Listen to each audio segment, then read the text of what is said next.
G గారు, శ్రీనివాస్ గారు, వీరబాబు గారు, బేబీరాణి గారు, మిగతా అందరికి కూడా నా హృదయపూర్వక నమస్కారాలు, జై భీములు తెలియజేసుకుంటున్నాను.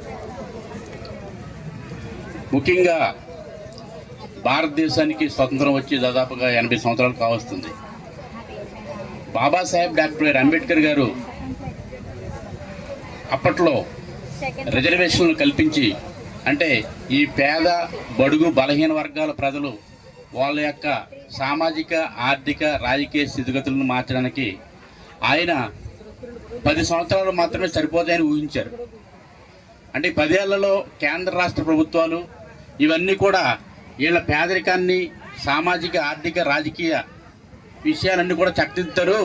వీళ్ళు కూడా మిగతా ఉన్నత అగ్రవర్ణాలు ఆర్థికంగా రాజకీయంగా బలీపతమైన వర్గాలతో వీళ్ళు సమానం అవుతారు, దీనికి 10 సంవత్సరాలు సరిపోద్దని ఊహించాడు మహానుభావుడు ఆయన అంబేద్కర్ గారు. కానీ స్వాతంత్రం వచ్చి 80 ఏళ్ళు అయినప్పుడు కూడా పరిస్థితులు మారలేదు. దీనికి కారణం కుల వ్యవస్థ, ప్రధాన కారణం కుల వ్యవస్థ, ఆర్థిక అసమానతలు, రాజకీయంలో ఈ అణగారిన అట్టడుగు ప్రజలు ఎవరైతే ఉన్నారో వాళ్ళకి భాగస్వామ్యం లేకపోవడం. దురదృష్టం ఏంటంటే మన భారత సమాజంలో 80% మంది ఎస్సీ ఎస్టీ బీసీలు ఉన్నారు. కానీ మన ఆంధ్ర రాష్ట్రాన్ని తీసుకుంటే ఇక్కడ పరిపాలిస్తున్నది కేవలం 5%, 3% ఉన్న వాళ్ళే పరిపాలిస్తున్నారు. ఒక్కసారి సీరియస్గా ఆలోచించండి, అసలు ఈ పరిస్థితి ఎందుకు వస్తుంది?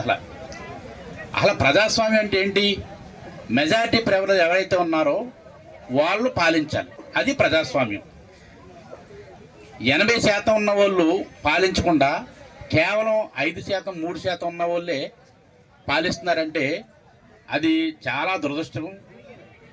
దీన్ని మనం తిప్పికొట్టాలంటే ముందు చదువు అనే ఆయుధాన్ని డాక్టర్ బాబాసాహెబ్